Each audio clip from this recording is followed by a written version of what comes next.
নির্বাচনের আগে জনগণকে প্রতিশ্রুতি দিয়েছিলাম যুবকদেরকে কর্মসংস্থানের ব্যবস্থা করব। যেই কথা সেই কাজ, ইতিমধ্যেই tempo stand, bus stand, খেওয়াঘাট,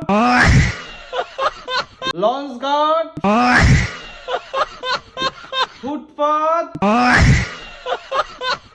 market, সব জায়গায় যুবকদেরকে কর্মসংস্থানের ব্যবস্থা করেছি।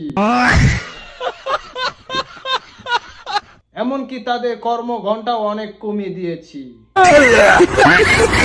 তারা শুধু সেই সমস্ত জায়গায় যাবে আর টাকা আনবে, আর তেমন পরিশ্রম করতে হবে না তাদের,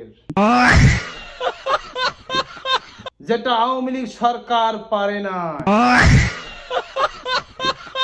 যারা প্রশ্ন তোলেন আমার অধিকাংশ নেতা কর্মীরা ঋণ খেলাপি, তাদের স্পষ্টভাবে বলে দিতে চাই, তারা এখন ঋণ খেলাপি নাই, তারা এখন ঋণ দাতা হয়ে গেছে।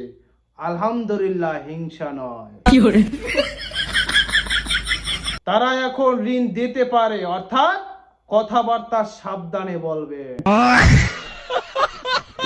আওয়ামী লীগ সরকার বাংলাদেশের জন্য কি করেছে? পদ্মা সেতু, মেট্রো রেল, এইসব জায়গায় অনেক মাটি রেখে গিয়েছে, সেই মাটি আমরা ইট ভাটায় দিয়েছি।